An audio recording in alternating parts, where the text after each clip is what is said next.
Well, hello and welcome to another live stream, Contramundum live stream. I have Mr. John Doyle here. Hello, Mr. Doyle. How are you? Doing very well. Thank you for having me. Yeah. So, number one, like when I constantly think of that like Alex Jones, meme video where he's like Patriot, vampire, like Yeah. And so, John Doyle, Patriot. Totally. I hope so. Thank you. Yeah, That's a tremendous compliment. Yeah, it means a lot. I mean, that's the highest compliment you can give somebody, honestly. Like unironically, yeah. Every good thing, every virtue is encompassed by the word patriot. I'm communicating That's right. all of that, yeah. Absolutely. Look at these comments. If CJ was here, he'd be on time. That is 100% untrue. we would still be backstage if CJ were here. But yeah, man, like a lot is occurring right now. There's like one current thing that anybody wants to talk about, which is like war in Iran. And I mean, we're probably have a difference of opinion. I don't even actually know what your opinion on on that particular issue is, other than like, well, Donald Trump's the president, and like what happens is going to happen, right? Yeah. Does that sum it up? I mean, that there's something there. Certainly. I mean, I don't support it. I will say, though, a lot of, like we were kind of talking about before we went live, the detractors to this particular issue are just so retarded that it makes you consider like angles that you hadn't prior. Like, I swear in my adult life, I'd never actually considered like the merits of like glassing Tehran until I started listening to the sort of like,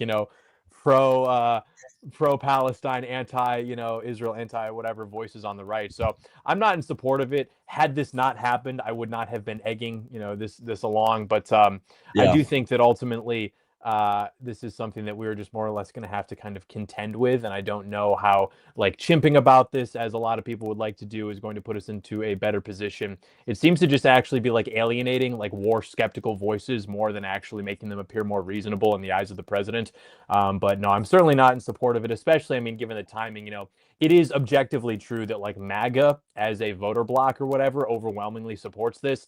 It is objectively true that this is not like uncharacteristic for Trump. He has talked about doing exactly this for basically his entire public life. And frankly, a lot of his detractors have also expressed similar, sentiments, including even Joe Kent, who just, of course, resigned this week. That being said, in order to win the midterms, which is what I am concerned about, we are going to have to not have something that is extremely unpopular, like a war in Iran, which, independent voters, general voters, they are not exactly in favor of that. But that being said, you get back into the detractors. Candace Owens just said, we don't care about your little midterm. So it's like, what is your goal here? Like, my goal here is like forwarding our political cause. This is bad. This is awarding victories to people who I don't like, who have tried to be impediments. But then also the critics are not even aligned with our political cause anyway. So it's like the Patriot truly walks alone.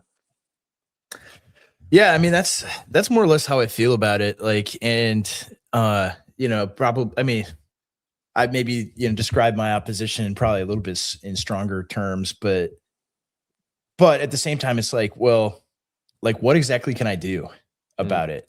Right? Like, I can't do anything. Like, if like Tucker himself can go to the Oval Office like 3 times and say, hey, please don't do this, please don't do this, and like, I'm not getting admitted to the Oval Office to tell him not to do this, and he doesn't listen.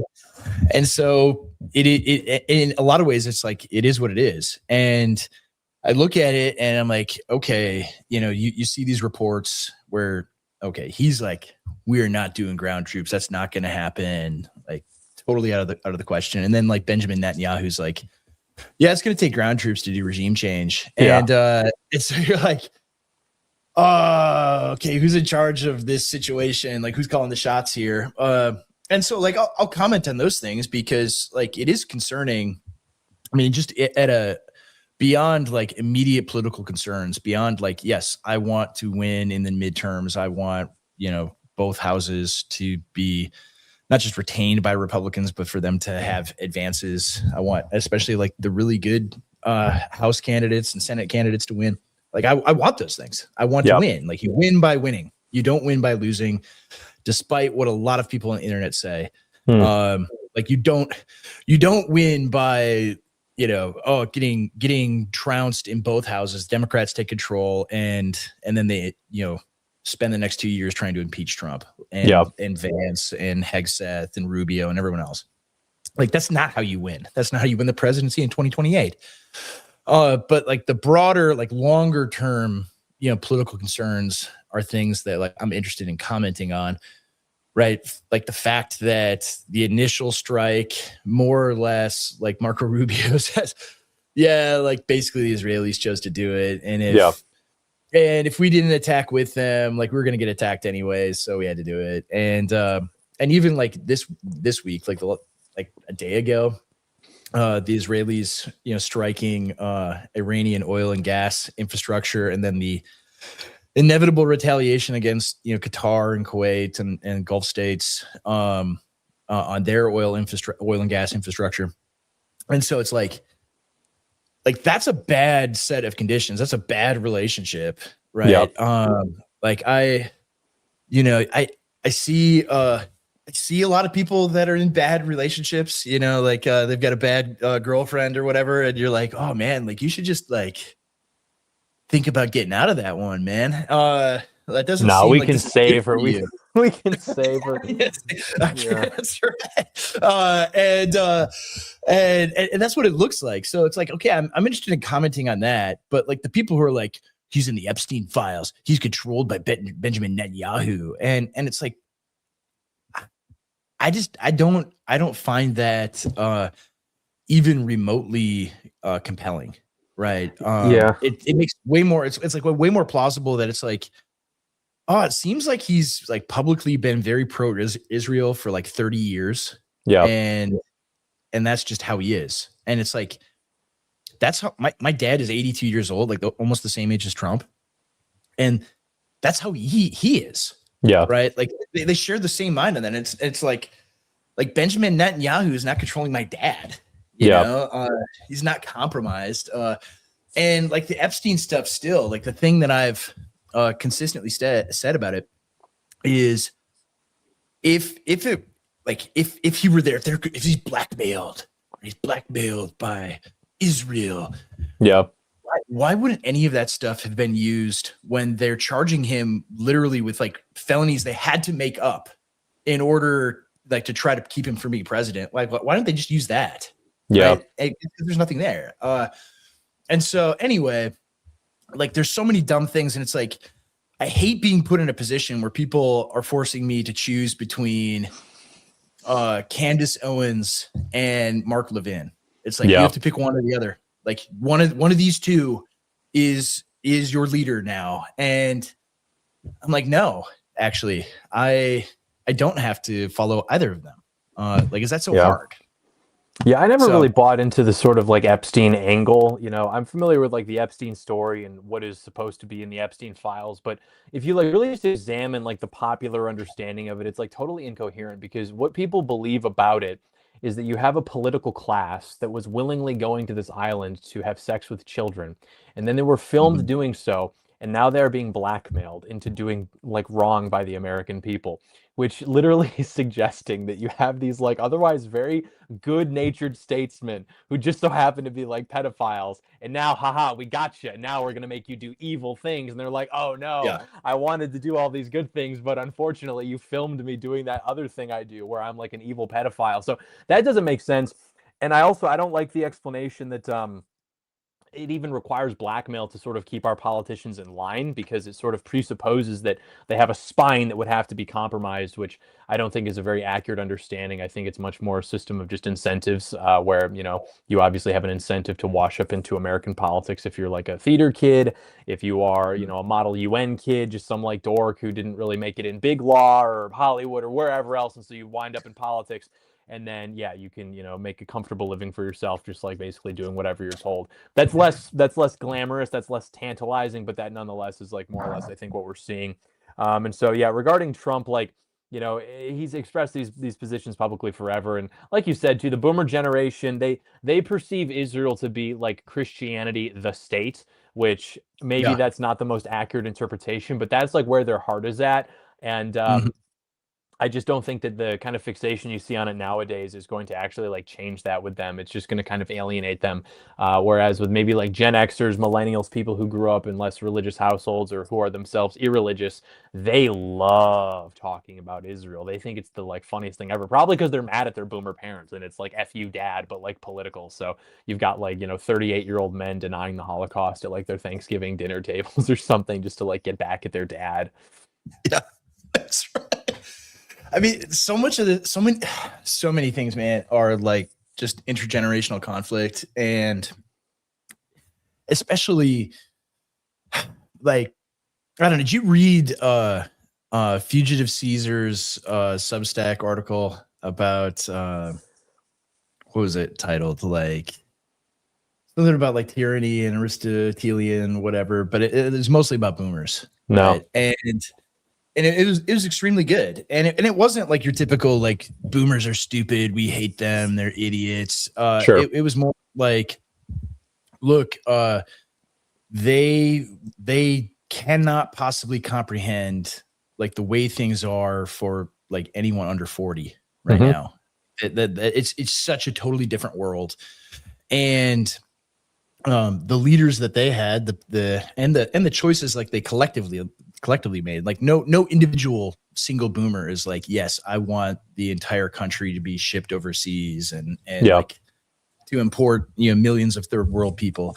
Like none of them wanted that, but it ends up like benefiting them as they age, and they can't see it, and so like young people can, and because of that disconnect, it's like, well, why don't you just work hard like I did? Right? Why don't you just why don't you just go to the manager's office and give him a firm handshake, and he'll give you $100,000 job, right out of college? What I did, and it's like, they can't understand that world, that it does not exist any longer, and so there's so much antipathy toward boomers from younger people because of their inability to recognize it, and so like it's set in this generational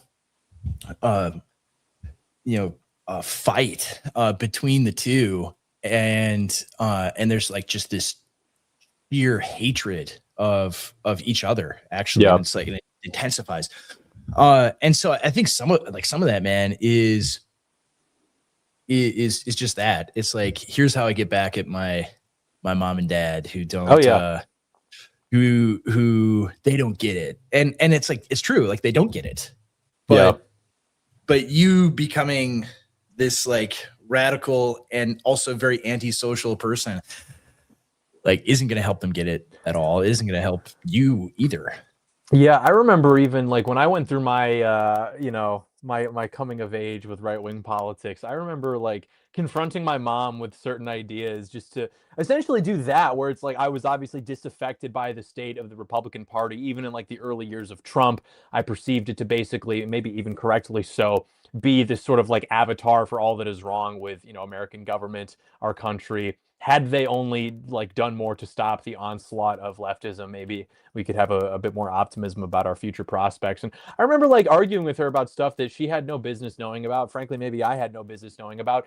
Was I really trying to like red pill my mom on XYZ? Like, probably not. It was more of that. It was literally just like, F you. And that's what you see all online too. Like, it's just everyone wants to be a 12-year-old on a skateboard telling everyone to fuck off. Like, that's all it is. And that's fine. Like, there's a time and a place for that. But let's like call a spade a spade. That is what you are doing. Because IRL, all of a sudden they want to bro out. And like, so there's not actually this like clash of civilizations. It's like everyone just wants to kind of use this to blow off steam, which I get. And that's a lot of fun. And maybe it's even necessary for morale. However, in present iteration, it seems to actually be demoralizing people and making people actually like more divided, rather than what it should be, which is like we're all together, sort of back to back, and just firing our shit at everybody else, like it was 10 years. Oh, excuse me, family show. Sorry, he told me to start drinking alcohol, which I didn't do, but I thought I was. Listen, man.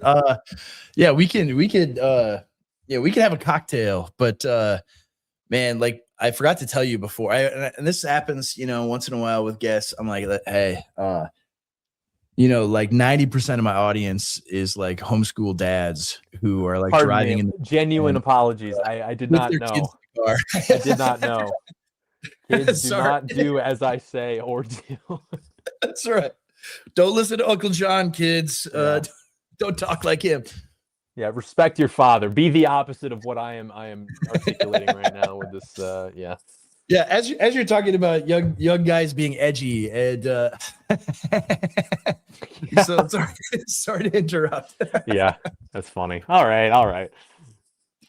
No, but yeah, that's like what it is, and so that's fine. Like politics should be fun, especially because we certainly don't have many incentives that we can provide for young guys to get involved. Because it's like, hey, you're not going to make a lot of money. You're going to be persecuted if we lose. You're probably going to die, and they're going to come after you legally. But at least you could have some fun along the way. Like that's like the one thing we have going for us. So I don't mean to tone police that. However, you don't want to let that get out of control and start turning kind of on people who are otherwise allied with you, which is kind of what I think is happening now, especially in the wake of the Kirk assassination. Everybody wanted to dunk on leftists and atheists and trannies. Now we are starting to kind of like turn on each other in a way, which is certainly happy. I mean, the left is certainly happy to see that, but it's really causing a lot of problems, I think, even in our circles, which are maybe a bit more niche or esoteric. Yeah. I think so. I mean, you can see this too. It's sort of a reversion to like what happened on the left during the Gaza invasion, bombardment, whatever you want to call it, is like they really, like, right up until the election and through the election, were like at each other's throats in like a very, very serious way. And it did affect the election, right? Just how divided the left was over that particular issue. And it's like, once again, at least a faction of American politics is divided over Israel, and except it's, inverted this time. And so, yeah, I just look at it. I'm like, look, going into the 2024 election, I and like everybody else knew that, all right, Donald Trump got $100 million from Miriam Adelson, and who knows how many other millions of dollars from various other donors. Yeah, who that is their singular issue, and so right within a coalition like that, they're going to be rewarded in some way. Yeah. Now, did I think that like he would bomb Iran and like carry out John McCain's wishes from the grave? No, I actually didn't think he would do that. I mean, other than like, last year he does like the one quick little bombing run where he tells them, we're going to blow this thing up. So like get people out of there. And, and then they also, tell us, we're going to shoot at Qatar. So like, it was so polite. It was a gentleman's bombing. Yeah. Yeah. In both cases. And, whereas this, so I didn't like it. Was the same way. I was like, I don't really like it. I think it's bad, but that's part of like, that's how the BBB got passed, basically. Right. Is like, because it happened all at the same time. And even for this, I'm like, all right, is this like actually about the SAVE Act? Like, is this to get the last couple straggling, senators, to get John Thune, light a fire under him? Like, is this that? And now I'm like, probably not, actually, because it's such a massive undertaking, and it's fraught with like so many potential outcomes that the risk reward, like, it just isn't there. But it seems to me much more like, all right, the Israelis knew this is like their shot. Like after the midterms, they can't do this. It has to happen before the midterms. It has to happen while he's president. And like, we're going to do it. And I can imagine like that's what the last Oval Office meeting between Netanyahu and Trump was. Was like, we're gonna bomb Iran, and they're gonna retaliate against you, so you better help us. And it was like that. It was a tail wagging the dog sort of thing. And Trump doesn't have the leverage to be able to say like, no, I'm not going to do that. And so anyway, plus like, it's something he's kind of wanted to do anyway. And so within all of that calculus, it was like, all right, this is part of what you're signing up for, to have Donald Trump be president of the United States. Right. Yeah. It's not great. It's not ideal. But like, politics isn't ideal. And so at the end of the day, I'm like, he's president. He's going to do these things. We sink or swim with him. And it isn't like my criticism of it isn't like from a place, and this is hard because it seems like 99% of the criticism of Trump is people that like just decided he's betrayed us. He's importing 20 million people from Guatemala and India, just like Joe Biden, even though like that's not happening. Yeah. And he's betrayed us. I'm disappointed in everything he's done. Anytime he does a good thing, I'm going to spin it as actually a defeat. And I hate him. He's the worst. And then they're critical of him. Then they're like, "Oh, this is bad. This is terrible. This is horrible." And it's like, then I get lumped in with those people. I hate that. I don't want to. I don't want it to be that. It's like, no, like I want him to win. I want us to win. And my fear is like, I have seen him be boxed in before, even though like, yeah, he is probably the greatest politician and political operator of my lifetime. Right. I think that's not hard to say. Like way more shrewd at politics than any of us ever will be. But like, there's a limit to that. And we saw that limit in 2020, right? That he had no good options whatsoever. And it's like, I could see this being a situation like that, right? I've seen him be boxed in before, and it could be like that as well. And so it's like, I don't have this unlimited trust. I don't think there's, always 4D chess, right? Even though there's probably a lot more of it than people realize, too. But nevertheless, like, politics is difficult, and there are trade-offs. There are things that you are going to be disappointed in. Like, there will be disappointments. There will be mistakes that are made. But at the end of the day, like, the question remains, like, do you want to win? Yeah. Like, do we want to win? Do I want what's best for my country or not? Yeah. And so many people are just like so blackpilled that they think it's over even when there's still a fight, right? They just want to surrender. They're responding to social media incentives that are created by foreigners, I think, because like a truly like America First perspective is going to view this and be like, okay, dude, like pretty much what you're articulating, where it's like, I'm not in love with this, but if this is the cost of doing business, I suppose I get it. I can give you at least a little bit of the benefit of the doubt. I will criticize in good faith. But if you don't have that perspective and you simply have like an anti-Zionist perspective, then yeah, you have no real allegiance to seeing the American cause succeed. And so you will simply blackpill in despair and try to, convince Americans that it's over for them. Use this language about like, being enslaved or being, goyim or something, which is language that they sympathize with as, third worldists. And so that criticism is by nature like bad faith because, they have no vested interest in the success of the American project. They simply would like to have it stop assisting, Israel in their, freaking apartheid genocide or whatever it is that's going on in the Middle East, which are not famously concerns of right-wing American patriots. In either event, like, I mean, that so much of it is like, okay, are my politics guided by, I want the best for my country. I want my country to succeed. I want my people to thrive. Like, is that the thing that drives you? Is that the thing that drives your political action? Is that the thing that drives like even the things that you post online? Or is it, I just want Israel to fail?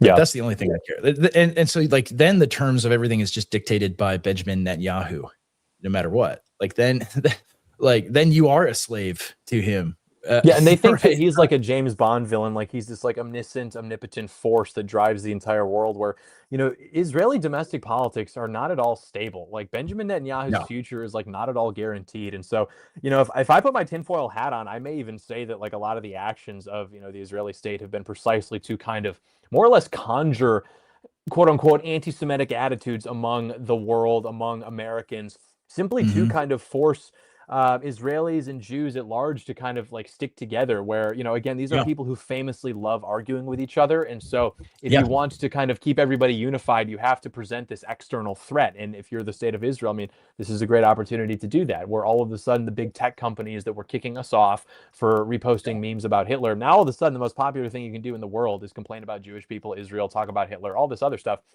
If I had my tinfoil hat on, I would say that perhaps that is actually serving the interests here, where it does kind of unify, perhaps delay some of the instability that that state may be facing, and provide to it the opportunity to maneuver in ways to take out external threats moving into the future, where it's like, absent this new wave of, you know, freaking anti-Semitism or whatever, there might be a little bit more kvetching about, you know, these kinds of maneuvers. But now if it seems like, hey, we're backed into a corner, you know, I guess we have to do all this other stuff, because they've got demographic issues. I mean, they've got, you know, the sort of like secular Ashkenazi elite is losing its sort of status politically. The country is literally becoming more religious and more brown, which is to say opposite what it was at its founding, which is certainly interesting.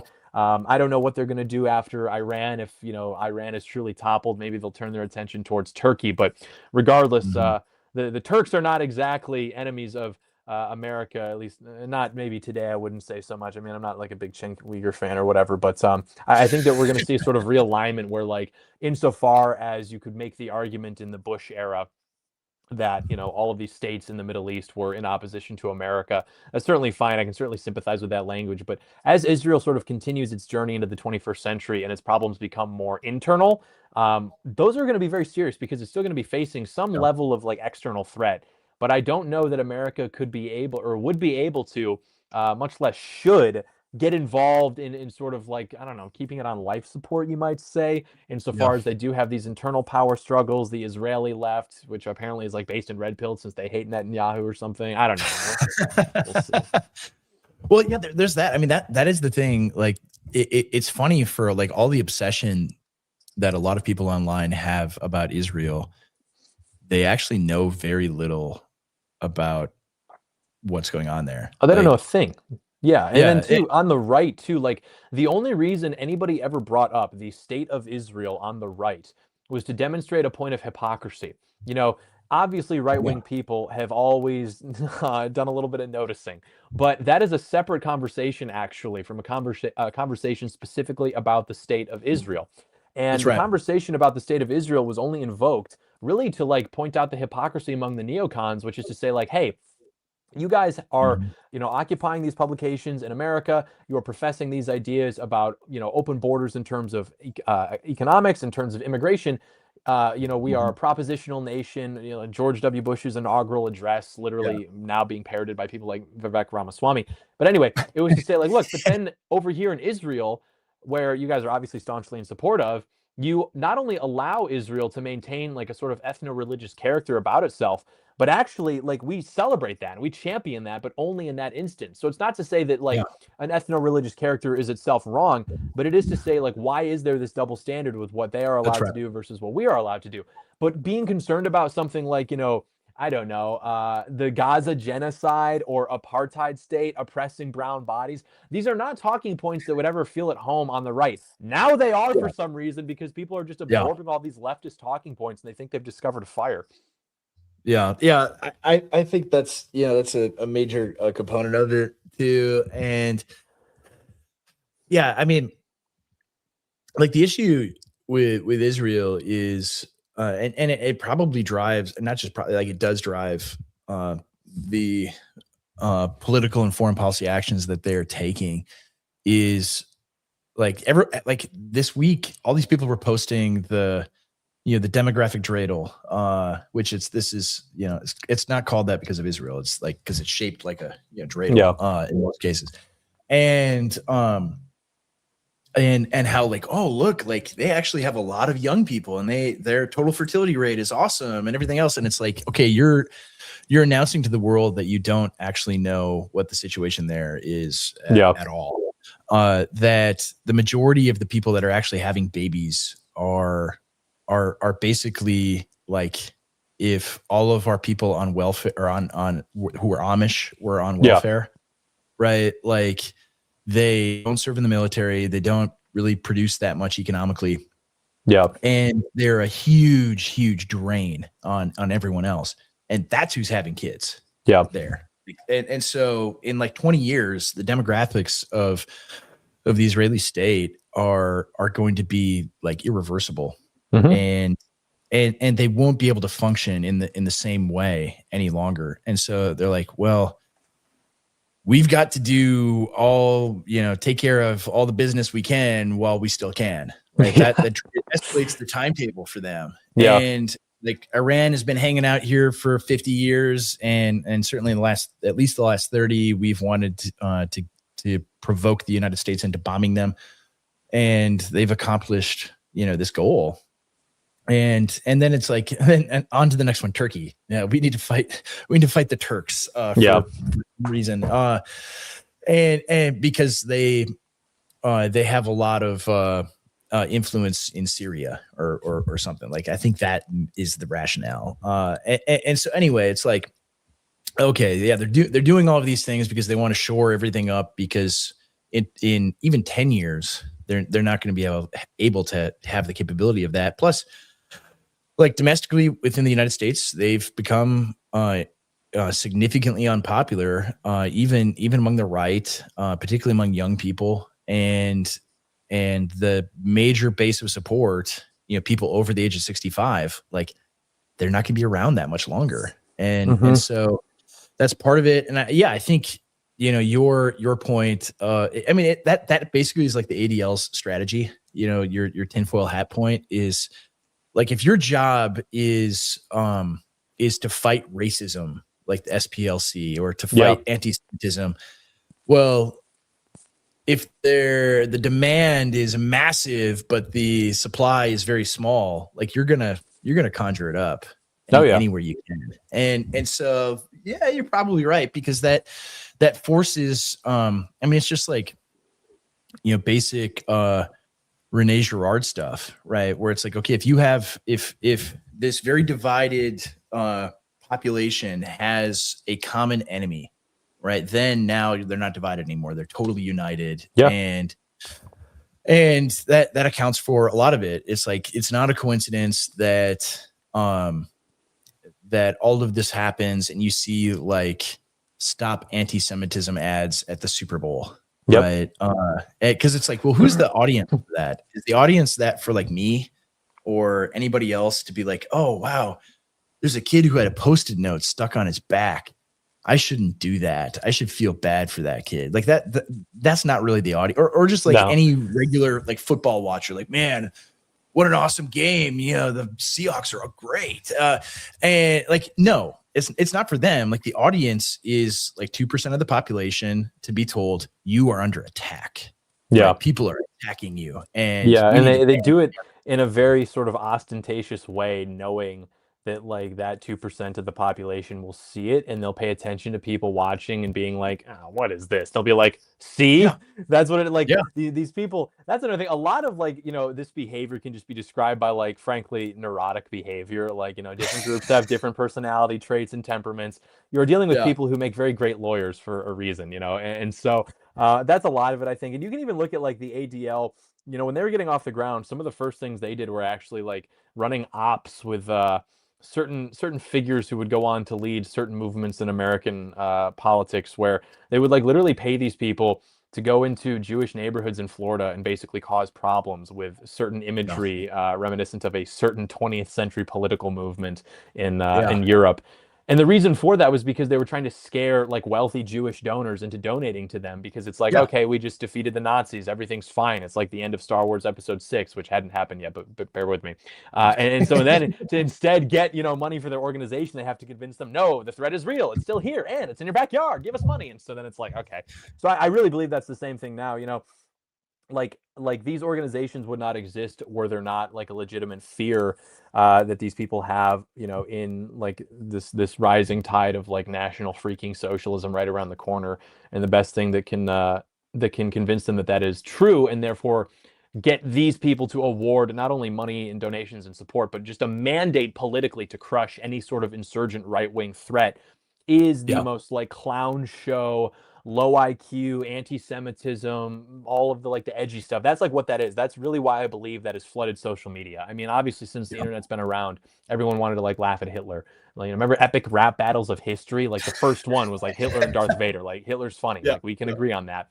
But I think that the reason all of a sudden this has been allowed to manifest everywhere is not because they all of a sudden decided that we're allowed to laugh at Hitler and then we're allowed to just like have speech generally.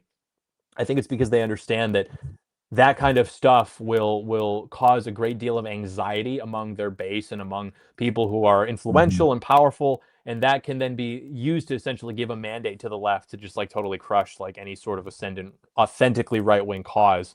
And then even then, it not only can it do that from sort of the external with like mobilizing and aggrandizing Democrats, it even sows division like we've been talking about among the right, where now it's like I'm not going to support Trump because I'm too based for Donald Trump. It's like if I'm a Democrat operative and I'm still making a living being a Democrat operative because I didn't just like deactivate or something after Trump won in 2024, my strategy is not going to be trying to get young men who swung what 40 points for Trump. I'm not going to get these guys to vote Democrat again.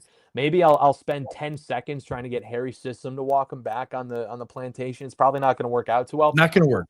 Yeah. No. So what's my strategy or now? The big fat girl. What's her name? Olivia Juliana. Or whatever. Yeah. Like that's gonna work totally. Yeah. So it's like, okay, I'm not gonna make them libtarded, but maybe what I can do is I can push them over their skis and I can say, okay, if my goal is to get you to not support the Republican Party, not support Trump, I'm not gonna get you to support Democrats, but I can do the next best thing. I can get you to not support Republicans by convincing you with all of these memes that I had put away on the top shelf. Now I'm letting you have them. I'm letting you play with them because I know that the end goal of that, or the end result of that rather, is going to be you're going to be too base to vote for Trump, and then you're going to disengage, and you know. Well, and you can see that, John. Like it's interesting. X.com, the Everything app. It's like there are all sorts of posters that are like really good posters, smart guys, like really intelligent stuff that are still getting banned. Yep. And it's like over the course from like 2017 onward, we all kind of figured out like, okay, what are the keywords you can't say? What are the things you can't do? And to navigate that environment. And so they've been doing that. Like they're very careful. Like everybody reads the terms of service on Twitter before they go to bed. All right, what can I say? What can't I say? And you find out like when the ban waves happen, well, I got banned because I said this, and okay, I won't say that. And so anyway, like these guys are getting banned for like no conceivable reason at all. Whereas, like the lowest IQ stuff, totally fair game. Yeah. Right? And what's being written about too in mainstream libtard publications, the Atlantic, New York Times, convincing everybody this is definitely a thing that's happening. This MAGA civil war, MAGA's being taken over by Nazis. This is really definitely happening, guys. Whereas anybody working in Republican politics is like laughing at this. We are annoyed by this, but they are very, very hell-bent on convincing everybody that this is a real thing that's definitely happening, precisely because it would produce that result. It would award a mandate for these people to have a little bit of teeth, when in fact they think the reason that they got beaten by Trump, which is perhaps true, is that they had too much teeth. They went too hard. They were too woke. This is a way to get them to say, hey, you were actually right, and these people are actually that bad, so you got to go after them twice as hard. That's why people are campaigning now for office as Democrats, literally saying, when I get into office, I'm going to put these people in jail. It's like, yeah, okay, awesome. So that's where we're at right now. Big Pritzker is saying that. Yeah, man. Like, and I mean, I think part of it too is, you want, I mean, like so many of our guys were doing this during the election where they'd be replying to the Kamala is brat, posts, like, why hasn't she denounced the Gaza genocide? Right. I'm a lifelong Democrat here, but I can't vote for her unless she denounces Israel and the genocide in Gaza. Yeah. And then they get Patrick Casey did that a ton. So funny. It's so and it was hilarious. And he get like 5,000 likes. Because like it started like that. It started as him being like moderate Democrat here. And then like 5 days later, it was like black trans woman of color here. But then the profile picture is still just his face, like just like normal, Patrick Casey face. Yeah. Yeah, and people like totally buy it. Like I did a little bit of that too. Like the day after Biden's debate with Trump, the lone debate that he had that basically forced him out of the race because Yeah. his brain was completely gone. Um, I on one of his like campaign post, or maybe it was his own account or whatever, in the replies I said, please, Mr. President, you cannot drop out. We need you to defeat the fascist Donald Trump. Yeah. My grandpa had Alzheimer's and he had good days and bad days. And anybody who says that you can't be president is actually an ableist Mm-hmm. and is aiding the fascists. And so I'd have these blue-haired lib ladies like reply, like dozens of replies from them, like, no, he actually like can't be president. Did you not see how bad it was? And I'm like, it doesn't matter. And actually, I think you're being a little ableist right now, and you should apologize to not just to President Biden, but to everyone who has cognitive disabilities. And like a bunch of them did, like, no, I'm not ableist at all. I love the disabled. and it's like you get in there and you just like mess with them, right? But that's like what they're doing to us. I think in a large part, like so much of this stuff is sowing discord among the right. And not so much like, do I think Candace Owens is taking money from George Soros? Like, I'm not going to do the stuff that she does, right? Mm-hmm. But you ask the question though of like, well, who does this benefit actually? Yeah. Right? Does this help anyone? I mean, for her, it's like, well, it benefits her because like millions of people will watch the stuff that she says. Yeah. That's how it benefits her. But does it benefit like actual American people who like don't want their suburb to turn into Mumbai, right? Does it actually benefit American people who like want their sons to grow up and be able to have a job and get married and have a family and be able to buy a house? Like that's the stuff I care about, Yeah. and so, right. I mean, that like, I'm a dad, man. Like I got 6 kids and I want them to have a good life, right? I want them to grow up and have, and be able to be successful. And helping the Democrats in any way does not move the ball forward for that at all. Yeah. It's so obvious. It's really disgusting. I have no patience for it, dude, because it's like in the wake of the Kirk assassination immediately, you had like generational ire toward specifically the left, not only from people on the right, but from like normie apolitical types who were watching the way the left was reacting to that. And they were saying, these people are vile. We need to do something about this because this cannot continue. Candace Owens, whether or not she understands it, which I don't even care to examine that, was perhaps the chief architect of the kind of dissipation that has occurred since, where now if you have a conversation about the Kirk assassination, nobody really knows who is to blame. It is Israel, but it's also downstream of Israel being something to do with his widow, something to do with the Egyptians. There's like the French, literally the French even. There's like a billion different things. And so this has created this kind of like, soap opera, true crime narrative, which, is great for Candace. Candace was probably doing good already. I don't know that she really needed like the uptick in views or whatever this is getting her. I've heard some people theorize that she was, alpha widowed by Charlie Kirk and he was the one that got away. I really have no interest in like the drama side of things, but like you're saying, I'm examining it purely politically, which is that these people have contributed to exactly that, which is actually like, peeing on this guy's legacy, who above anybody else, if he could contact us from beyond the grave, would say, hey, like, please exploit this actually to forward the cause of Republican politics. That is what I would like my legacy to be. Republican not understood as the party of our fathers and grandfathers, but understood specifically as the party of Donald Trump, J.D. Vance, and successors. Charlie famously lobbied to have J.D. Vance be installed as the vice president. Like that was his top pick. So when I see this stuff, and not only seeing it, but seeing the way that people tolerate it, and I'm not saying that like everybody has to call it out, But I see people who I respect like liking this stuff on Instagram, and it's like, dude, what are you doing? Like, are we Yeah. supposed to pretend that this is not a woman who is currently making life as difficult as literally possible for the like a grieving widow with 2 young kids? Like I saw Candace was just speaking at some kind of like Catholic conference in DC or something.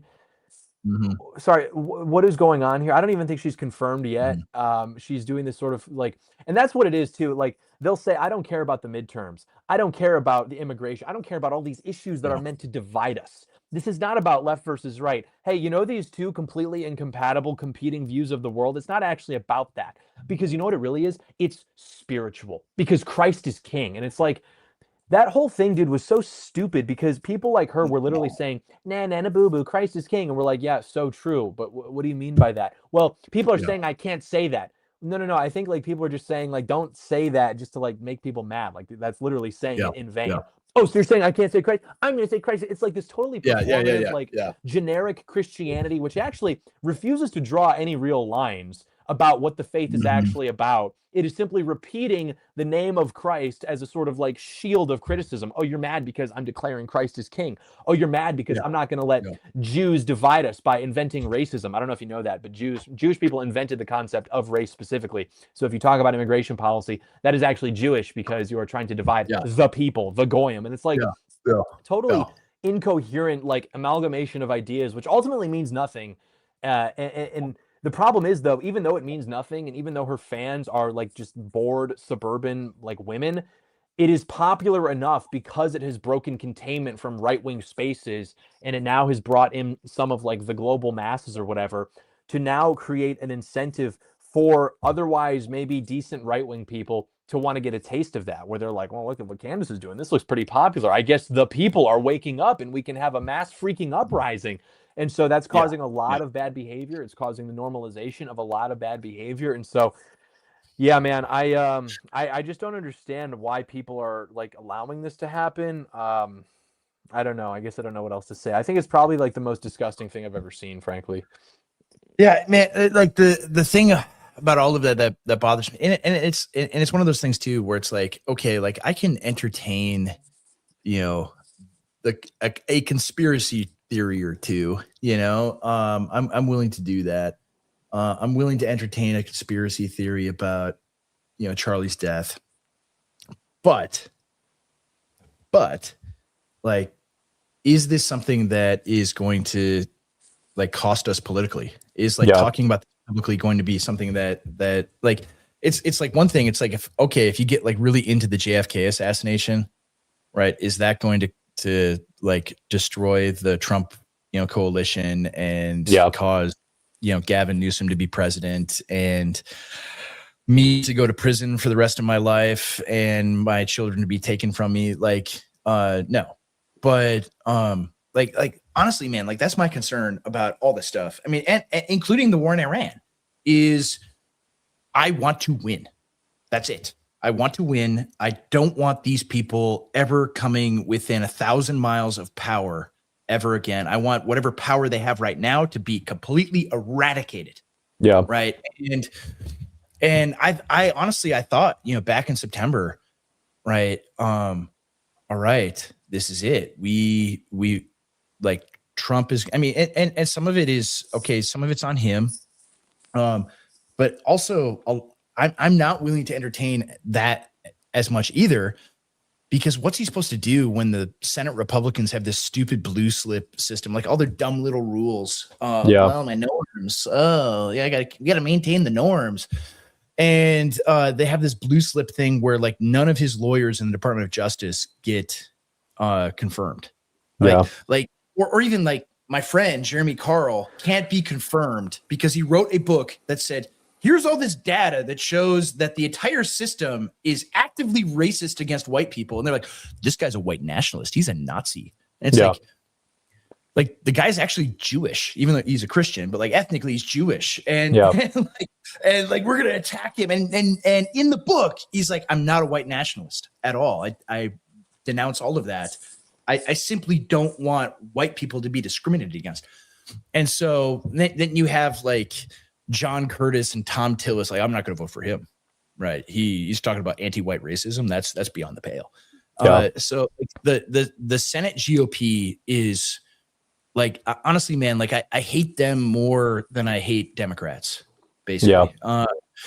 They're total scumbag traitors. They're not going to pass the SAVE Act. They're not going to get rid of the filibuster in order to like ensure that we win for the next 100 years. Like that's where our ire should be, not at Donald Trump. Yeah. Right. Even with all the criticisms I have of the Iran war, I hate these people because they don't care about us. They would rather see us suffer. Like that makes me so angry. But then you have the people that like go down all these different roads and entertain every conspiracy theory there is, which is like, okay, that like you're hanging out with your buddies, having a beer, whatever. Like that's where you do that, or like the group chat. Like, that's where you do that. Not out on the timeline, not out in public, not out where it can be politically damaging. Right. Like the criminal case against Tyler Robinson is absolutely going to be materially affected by the things that are said online. And even like with Joe Kent, who like I also described as a patriot. Like I think a guy resigning because he's, violating his conscience, like that's an admirable thing, even though it's like, should have you stayed in there and like wielded influence and everything? It probably, but nevertheless, like it does bother me that he's not allowed to investigate any foreign interference at all. Like always the focus is going to be on Israel, right? Because that's where everybody is. But it's like, I would like to know if there was like maybe a Ukrainian in one of those Discord chats, right? I'd like to actually know that, because like Charlie was, very against a lot of the Ukraine war stuff. Like they're like, just like the guy that shot at Trump the second time. Like I want to know those things. But at the end of the day, it's like, obviously that guy was there. That guy had a rifle. That guy shot at Charlie, right? That's unequivocal, right? Regardless of what the conspiracy theories say, that's unequivocal. And he should, be shot by a firing squad, whatever Utah does. I think they still have firing squads in Utah. But whatever, like that guy needs to die, right? He needs to be executed. And so anyway, it's like, I don't want to impede that. And it lasted for like 2 weeks. Like Sam Hyde was basically right, even though like I don't think you could put all the onus on Trump. Like we had 2 weeks to do something. Right? We had 2 weeks, and then it devolved into this. Right. It devolved into actually, right before he died, Charlie told me thus and such, and this is why you all need to listen to me. And it's like every side says this, right? It doesn't, every single person says, well, actually, Charlie said, we need to give Israel missiles and billions of dollars. He told me that, right before he walked on stage in Utah State University. Like everybody is saying these things, and so it's sick that like his death is used in this manipulative way. When like every normie I knew that wasn't like a diehard leftoid was like, man, this is bad. These people are horrible. They everything they thought about Kamala Harris and Joe Biden and Tim Walz like was resurrected in that moment. That these people are insane. They do violence. They want to trans children, like all of this stuff. They were all right there, and that's all gone now. And I just don't know what happens from here. Even though I guess I'm famously optimistic. I'm not super optimistic actually about like the midterms, largely because of like the GOP Senate. Like, do you think in the 11th hour, John Thune is like, you know what? We're going to get rid of the filibuster and we're going to pass this thing. Let's make it happen. What do you think the odds are of that? I'm not optimistic about that. And, because there's no pressure on them. Like, do you hear that? That was on my end. Yeah. You hear there's a motorcycle next door. My dog, I'm sorry, he's going crazy. Maybe someone's breaking in. I'm just doing my Oh, podcast, so I can't address that at the yeah. moment. But yeah, no, if there were pressure put on these people, like they could certainly buckle because again, they're just responding to incentives. But because all of the focus of the people who would be online and mobilized to maybe apply some of that pressure is on just like nonsense, and they're viewing it less as a political cause and more of just like entertainment or a pastime, then yeah, people like that can get away with doing something which like is objectively something they should be doing. They can get away with not doing something that's like in their job description, like, hey, represent the people who elected you. They all want you to do this. And he's just like, nah, because he doesn't have enough pressure put on him. And, we can Yeah. only apply that so much. But put it this way, if like 30% of, not even 30, if 10% of the people currently trying to like get Erica Kirk to kill herself, like applied some pressure into like making the people who are supposed to like help us stop communists from like killing all of us, they could maybe like apply a little bit of focus that way. We would be in a materially different country by next Christmas. But because those Yeah. people are not there, they're being distracted by people trying to, again, dissipate that kind of anti-leftist sentiment. That is not exactly what we're going to see. So, yeah, I'm right there with you. I have more than contempt for Senate Republicans, but I also have contempt for sort of the influencer class who is preventing Mhm. any real political momentum from building. Because remember, politics is a distraction. They're only doing that because they want us divided. And it's like, give me a Yeah. break, Yeah. dude. Yeah. Well, how much of it too do you think? I mean, we could talk forever about like the incentive structure of the influencer class and everything else, which I think is like obviously a thing. Like, I maybe because I'm too autistic, I'm never attempted to like indulge in that. Like, 'cause I could see where the incentives are. Like, if every week I just went on here and it was like Benjamin Netanyahu controls everything, Mm-hmm. and that's why you can't get a girlfriend, and True, by like the way. that's your life sucks, Yeah. and you need to hate them more. Like yeah, like this channel would have 100,000 subs until it gets nuked by YouTube, or maybe it wouldn't. Mm-hmm. And it's like I could do that stuff, man. But I want to be honest about the way things are, and things are really complex. And the influencer class like preys on the fact that most people are simple, and they want a simple bad guy to focus everything on. Mm-hmm. When like the world is way more complex than that. But I think part of it too is like we're victims of our own success from the 2024 election, where it's like, okay, we beat the left, right? Crazy Tim Walz is not the vice president who's putting tampons in the boys' locker room, and Kamala Harris is not the president, and we're not going to do crazy trans stuff anymore, and flood the country with 20 million more illegals.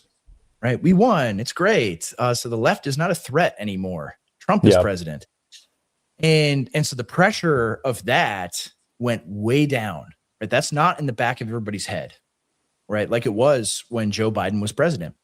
Right? Like normie suburban moms were like, well, what are they teaching my kids in school? Like what is going on here? Like there's like gay porn in the libraries that they're having my kids read. Like, are you serious?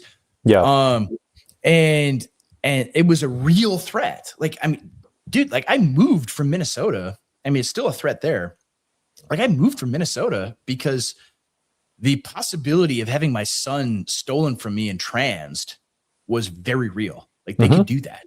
Like they set up the whole legal apparatus to do that to me. And it's like, well, you should have stayed there, man. You should have stayed. And if they did that, then fought them. And it's like, yeah, like this is actually my life. This is my son. And I don't want him taken I don't want to be like a political martyr. I don't want my son, my like 12-year-old boy, to be a political martyr for this cause. Right. I want him to have a good life.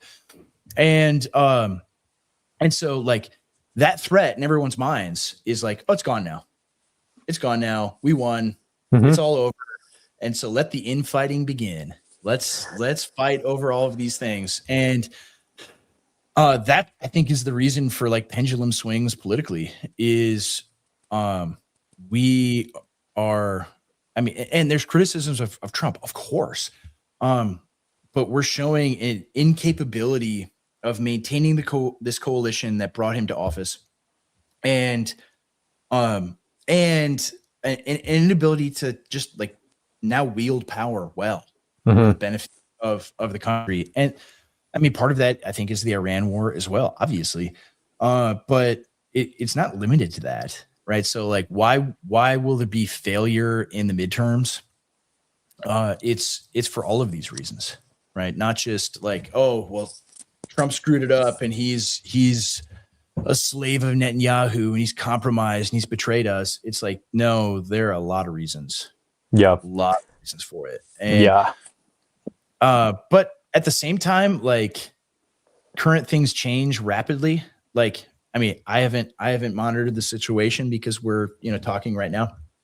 And, like the Iran war could be like done right now in the last hour, for all I know. Like it could end. Like that's what I'm praying for, man. Is like I'll wake up tomorrow and it's like we have a ceasefire with Iran. They're opening up the Straits of Hormuz, and we've entered into negotiations with them. Like I'm praying I'm going to wake up one day just like I woke up, like 2 Saturdays ago, finding out we're bombing Iran. Like I'm praying that that's what happens, and then now we move on to other things. Yeah. And I think we can.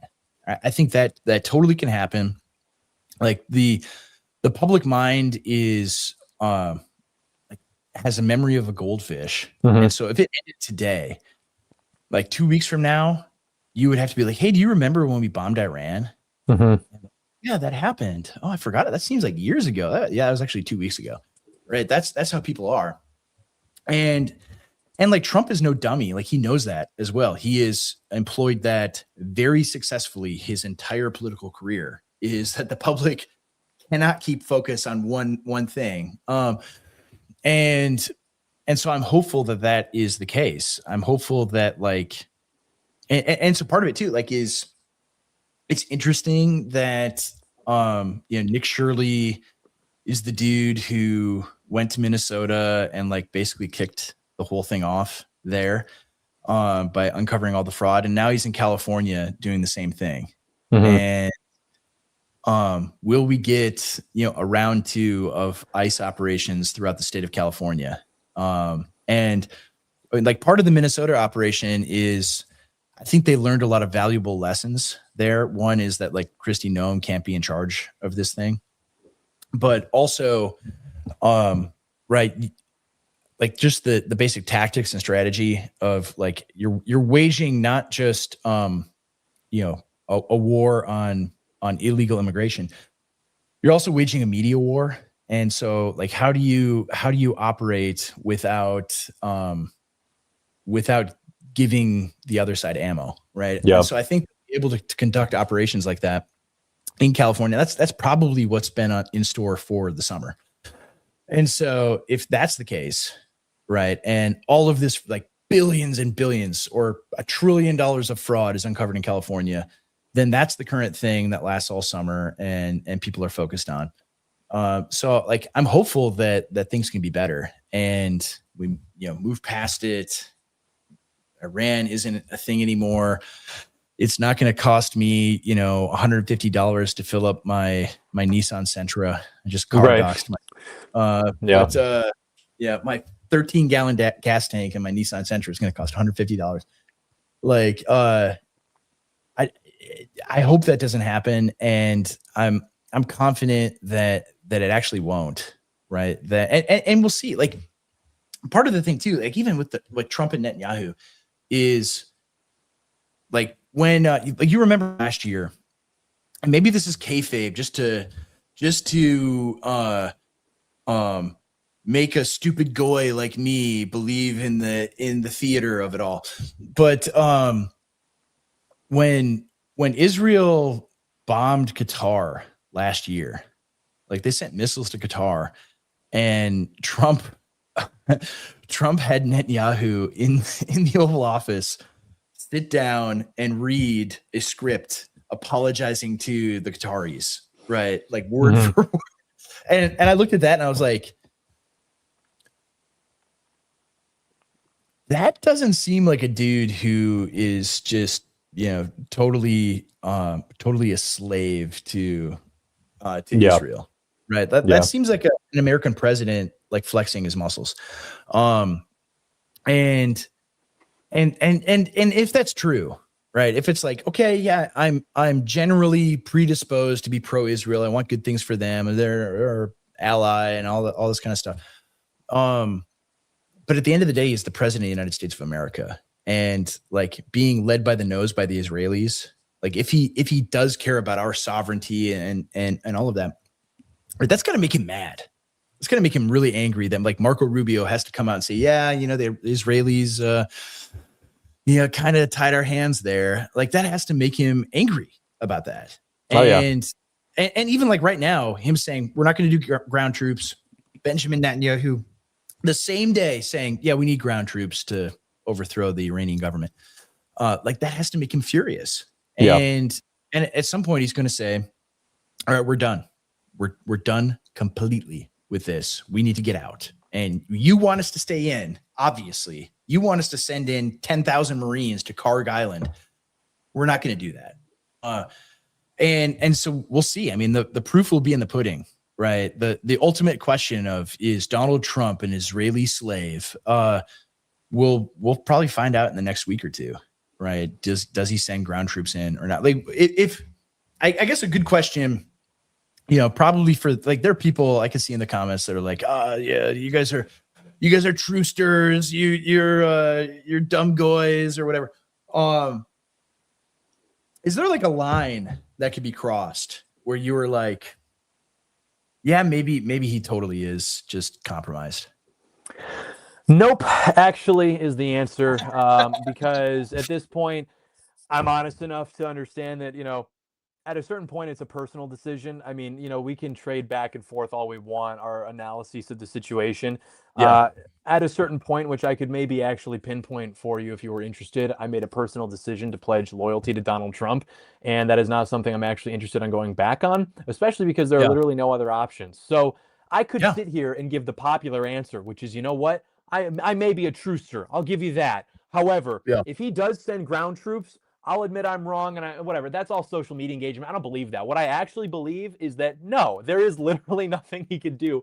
Frankly, short of like something like really bad, that would be one thing.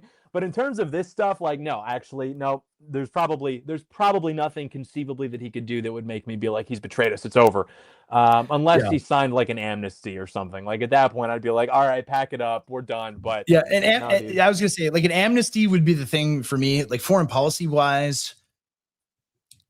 Yeah, there's probably nothing that would, I mean, even though I'm like, this is a disaster, this is going to set us back, 15, 20 years, whatever. Like, but there's nothing that would be like, I'm voting for Gavin Newsom now, right? Well, you have to do the autopsy after he's out of office. Like when Trump is out of office, we can do our analysis, we can do our autopsy and say like what was right, what was wrong. We can decide his legacy from there. Right now, like we really he triggered the boss fight. Like this is what we're doing. There is no other off ramp. We can't like just like GTA 5 switch to a different character and all of a sudden like, oh, we have Kanye West in the White House. Like, sorry, we tried, it doesn't work. So I don't know. Yeah, I think so. Like, this is the difficulty with all these things is you don't have limitless options, right? You have this one guy and that's it. And the thing I think is, right. Like we made our decision. This is our guy, right? Like this is all we have. And, will things be more difficult in the future or not? Like that's up for debate. But there is no other option. And so part of all this stuff is like, I mean, I've been following politics closely since I was like 6 years old, man. Mm-hmm. Like, I'm like twice your age, but, how old are you, John? 52. Oh, I was gonna say, yeah, you're not 20. But I'm turning 40 in like a month. A month and a half. And like I was following politics in like 1992 when I was in first grade. right? Which no first grader should be like. I don't let my kids follow politics like I did. And I remember, especially the early 2000s and the Obama years, how worthless the GOP was, like completely and utterly worthless. Where like Ted Cruz was the staunch right-wing guy who is the hope for America in like 2014. And now I regard Ted Cruz as like basically a leftist, right? And like what changed between now, like even the idea that you would have a presidential administration suing in order to revoke birthright citizenship. That was not something I ever thought could be possible in my wildest dreams. That's the thing. The most profound thing he ever said. People just got tired of winning. Like, you see that victory is possible, and now that you see how easy it actually is, you start to get all this kind of like FOMO, realizing all the stuff that could have been done for the last like 50 years, but that wasn't. And now you're putting all of that on Trump. Like, why are you not doing more? And there must be some kind of like anxiety around that too, where it's like, we have to do this now because we're sensing some kind of like imminent leftist counterattack. And if we don't like achieve total victory now, then we're all going to get killed. And some people are probably responding to that and, seeking a kind of off ramp or, trying to, and that's, I think, really what the Israel issue is too, is it's a way of signaling to the left, like, I'm okay, because, criticism of Israel, like we said earlier, is actually typically a left-wing issue because they have an issue with the state itself as something that exists to oppress Palestinians or whatever. When right-wingers have an issue with Israel, it's because it costs us a tremendous amount of political capital. That's like a fundamentally different thing. We still want the success of the right in America, and we understand that Israel causes some problems for that. That's totally different.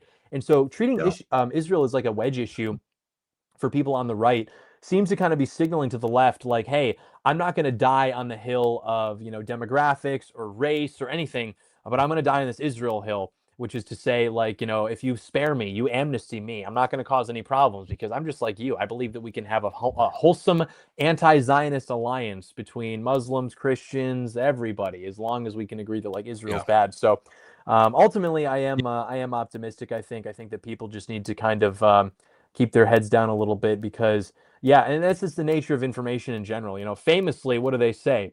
You never read a headline that says plane landed safely because there's no appetite for it. People want the doom. People want to hear that things are going badly. So we just have to kind of keep our heads down, I think. Yeah, dude, even like this F-35 thing where they're like, oh, the Iranians shot down an F-35 and it's like, oh, okay, yeah, they probably didn't. And it's such a filter for like, what do you want to be true? Like, do you want the most advanced fighter in the history of the world, like the most advanced piece of war fighting technology to be like, oh, they figured out a way to shoot it down. And now the US military is cooked. And it's like, I don't want that. I don't want that at all. Go play Modern Warfare 2 or something. Just get that out of your system. Even though, do I think that the like American empire as it presently is constituted is like good for my people? Not really. Not yet, but it could be. Right. It could be. And I want it to be. Right. And so it's so much of it is like, all right, I had very tempered expectations for the Trump presidency. Partly because like I just know how politics works. I know the constraints that he is up against. I saw his first term.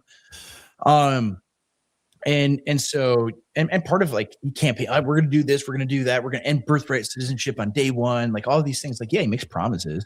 Every politician does. But even within that, I'm like, I just I don't want them in power.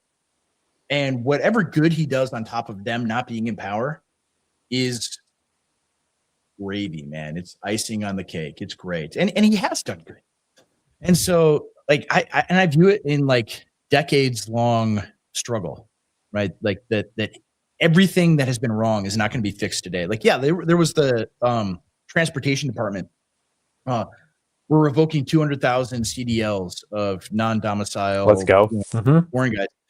And you look at those things, it's like, why wasn't this done 20 years ago? Why did this ever happen? And that's part of it. It's like you get dismayed by that. Like, why didn't he do this last January? And it's like, who cares? He did it. Mm-hmm. And until their licenses expire. And it's like, okay, cool. Like something is being done. Like they're pulling every lever and every switch they can to fix the things that everyone sees. I go on the freeway and I see these trucks, man, with an 8.5 by 11 sheet of paper duct taped to the side, and it's got the little frilly Indian things. And I'm like, I'm gonna die. My children are going to die because of these people. And it's like one side wants more of them in the country. My side, half the people on my side are like, who cares? Yeah. Especially in the political class, like, oh, GDP go up. It's wonderful.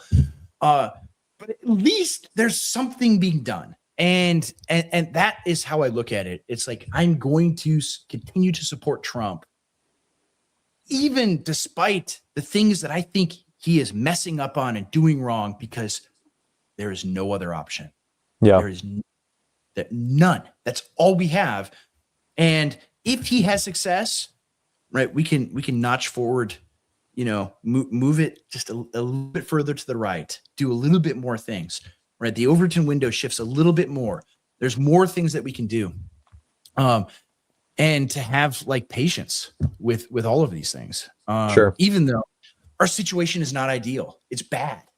But what are you supposed to do? Right. Yeah. Like the option is, right.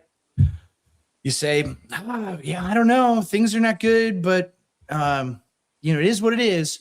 Or despair, doom, leave for your lives. It's all over, right? Those are your two options. And I'm not going to do the latter. So that's where I am. And it's not going to get me, it's not going to give me, 50,000 subscribers in the next month. Like that's not going to happen. And it's not going to double my Twitter followers. Like I've lost Twitter followers the more critical of Iran, the Iran conflict I've been. But if I was critical and said like Trump is compromised, he's a Zogbot, he's dominated by the Israelis, right? I would have gained 10,000. And so like I am going to be honest, and I'm going to be wrong about stuff for sure, but I'm going to be honest about it. Yeah. Right. And that's all I can do. Right. I'm trying to keep a level head. I'm trying to be, trying to understand things are complex. We're bombarded with all sorts of fake information all day long from every angle. But I just want to win. That's all I want is to win. That's right. That's the Patriot way, I think, man. So, that's right. And it is truly a narrow but any path. Final thoughts, dude? Dude, the Patriot walks alone. Truly, it is a narrow path we walk. But I really believe that we have to just kind of keep our heads down and keep telling the truth. And eventually all of this will kind of, settle. I think that people will burn themselves out. I think people may mature a little bit, realize the stakes, because, things are going to get more serious as time passes. So I'm optimistic on the basis of that. And we do have very good people in very good positions right now, despite all of the online discourse. And so there is strong reason to be optimistic, because, again, we're citing all these victories, things that were inconceivable. That is not to satiate. That is not to say, hey, we're good enough, pack it up. But it is to say, if we're both of us are concerned about the future, the past, insofar as it is an indicator of how the future could look, like things look pretty good. Doesn't mean we have to say, okay, that's enough, let's cash our chips out. But it is to say there's not so much reason to worry, I think, about the future. Yeah. And I'm hopeful that the divisions that exist, I mean, not the most extreme ones, but like the people in the chat, they're like, dude, you're totally wrong. You don't get it. That, okay, maybe I don't, maybe I'm totally wrong.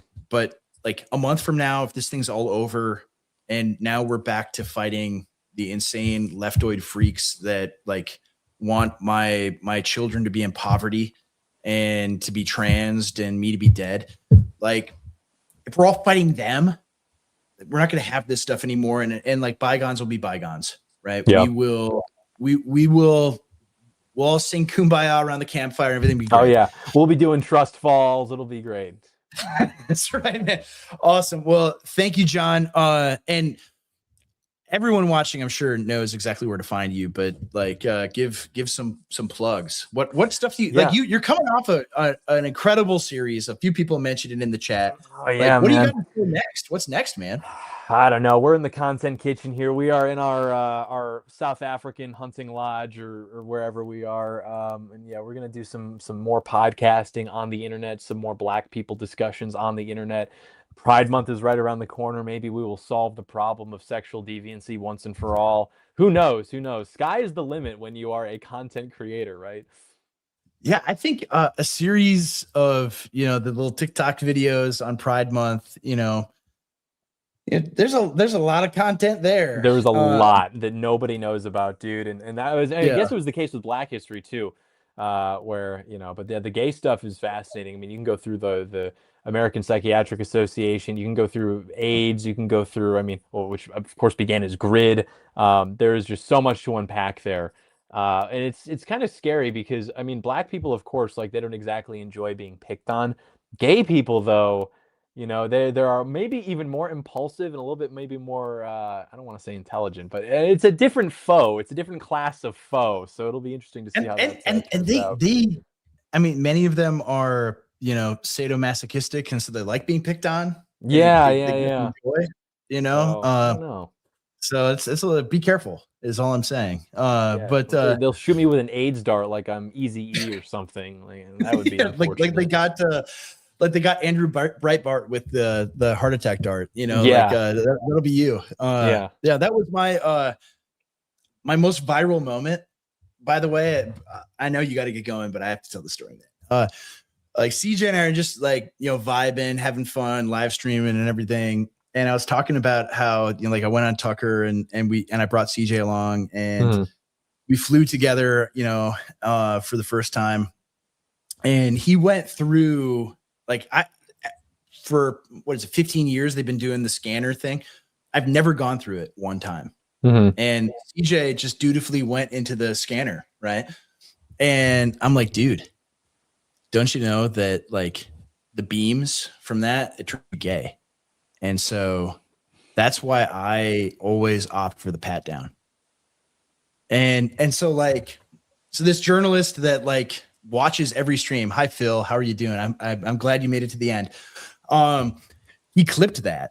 And then it got picked up by like every gay website where he's like, Christian nationalist pastor Andrew Isker says that the TSA scanner makes you gay. And that's why he gets a pat down from a man. Yeah, that's right. Like, and it was like an obvious bit. It's like it's hilarious because like I'm getting touched by a guy, right? Yeah. But like I don't do it. I've never done it because it started when I was like a hardcore, Murray Rothbard libertarian.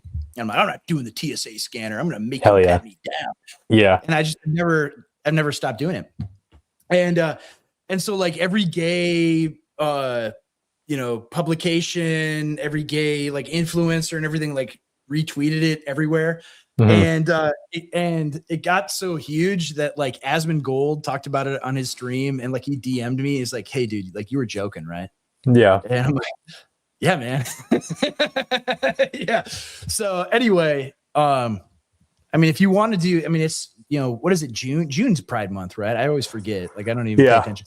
It's 30 days. So it's a little bit longer. So if you need a day to fill in, right, you could talk about the TSA body scanners on one of those days. Yeah, that's true. That's very how they treat wisdom. Yeah. All right, man. Well, I know you got to run. I have to run too, but thank you so much for joining us. We're gonna have to do it again another time.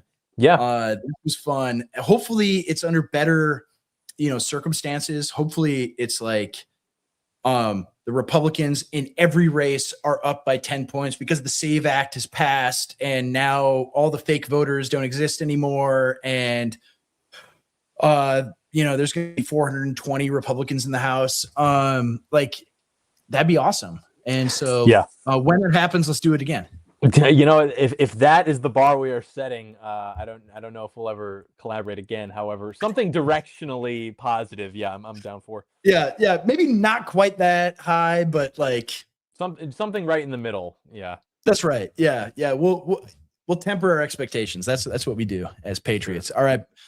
All right, brother. Thank you again so much. Thank you, everybody, for watching. It has been a blast, and stay peacefully dangerous, and we will see you next time.